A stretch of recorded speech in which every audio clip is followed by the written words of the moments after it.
प्राचीन भारत के सघन वनों में एक बालक रहता था, एकलव्य। वो न तो किसी राजवंश का था, न किसी प्रसिद्ध गुरुकुल का शिष्य, किंतु उसके हृदय में एक ज्वाला प्रज्वलित थी, संसार का सर्वश्रेष्ठ धनुर्धर बनने की ज्वाला। उसने सुना था कि हस्तिनापुर में एक महान गुरु है, धनुर्विद्या के अद्वितीय आचार्य द्रोणाचार्य। एकलव्य ने निश्चय किया, यदि मुझे श्रेष्ठ बनना है तो शिक्षा भी श्रेष्ठ ही प्राप्त करनी होगी। और वो निकल पड़ा, कठिन पथों को पार करता हुआ, नदियों को लांघता हुआ, कांटों को सहता हुआ, अपने स्वप्न की ओर। आशा से भरे हृदय के साथ उसने आचार्य द्रोण के समक्ष निवेदन किया, गुरुदेव, मुझे अपना शिष्य बना लीजिए। परंतु समय की व्यवस्था कठोर थी। द्रोणाचार्य बोले, मैं केवल राजकुमारों को शिक्षा देता हूं। ये वचन वज्र के समान था। उस क्षण कोई भी साधारण बालक टूट जाता, परंतु महानता का जन्म अक्सर अस्वीकार की अग्नि में होता है। एकलव्य ने स्वयं से प्रश्न किया, यदि मार्ग बंद है तो क्या मेरा प्रयास भी रुक जाएगा? और भीतर से उत्तर आया, नहीं। वन लौटकर उसने मिट्टी से द्रोणाचार्य की प्रतिमा बनाई, उसे प्रणाम किया और कहा, हे गुरुदेव, यदि आप साक्षात मुझे शिक्षा नहीं दे सकते तो आपकी ये प्रतिमा ही मेरी प्रेरणा बनेगी। और फिर आरंभ हुआ इतिहास का सबसे मौन किंतु सबसे प्रचंड अभ्यास। प्रभात से रात्रि तक, ग्रीष्म की दाहकता में, वर्षा की प्रचंड धाराओं में, शीत की कंपकंपी में उसके बाण लक्ष्य को खोजते रहे।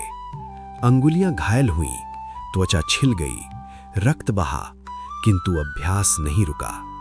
समय बीतता गया और एक दिन ऐसा आया जब उसका लक्ष्य भेदन दृष्टि से नहीं, अनुभूति से होने लगा। स्मरण रखिए, प्रतिभा आरंभ कराती है, पर अभ्यास मनुष्य को महान बनाता है। एक दिन वन में एक कुत्ता निरंतर भौंक रहा था। एकलव्य ने बिना उसे घायल किए ऐसे बाण चलाए कि उसका मुख बाणों से भर गया। न रक्त न पीड़ा, केवल अद्भुत कौशल। जब ये दृश्य आचार्य द्रोण और उनके प्रिय शिष्य अर्जुन ने देखा, वे स्तब्ध रह गए। द्रोणाचार्य ने पूछा, वत्स, तुम्हारा गुरु कौन है? एकलव्य ने विनम्रता से प्रतिमा की ओर संकेत किया। उस क्षण स्पष्ट हो गया कि ये बालक किसी सुविधा से नहीं, अभ्यास की तपस्या से महान बना है। द्रोणाचार्य बोले, यदि मैं तुम्हारा गुरु हूं तो गुरु दक्षिणा देनी होगी। मुझे तुम्हारा दाहिना अंगूठा चाहिए। धनुर्धर के लिए अंगूठा केवल एक अंग नहीं होता, वो उसकी संपूर्ण साधना का आधार होता है। पर देखिए उस बालक का चरित्र, न कोई प्रश्न, न कोई विलाप, केवल शांत मुस्कान। और अगले ही क्षण उसने अपना अंगूठा अर्पित कर दिया। ये पराजय नहीं थी, ये त्याग था, श्रद्धा थी, अनुशासन की पराकाष्ठा थी।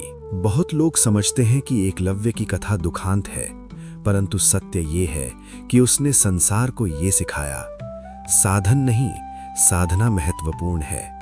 अवसर नहीं, अभ्यास निर्णायक है।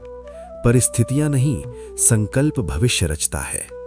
जिसके भीतर सीखने की अग्नि जलती हो, उसे कोई वंचित नहीं कर सकता। जब परिस्थितियां आपके विरुद्ध हों, जब कोई आप पर विश्वास न करे, जब द्वार बंद कर दिए जाएं, तब स्मरण रखिए, अभ्यास वो अग्नि है जो साधारण मनुष्य को भी असाधारण बना देती है। एकलव्य के पास न राज्य था, न पहचान, किंतु उसके पास था अटूट संकल्प। इसलिए प्रतिभा पर गर्व मत कीजिए, इतना अभ्यास कीजिए कि प्रतिभा भी आपसे अनुमति मांगे।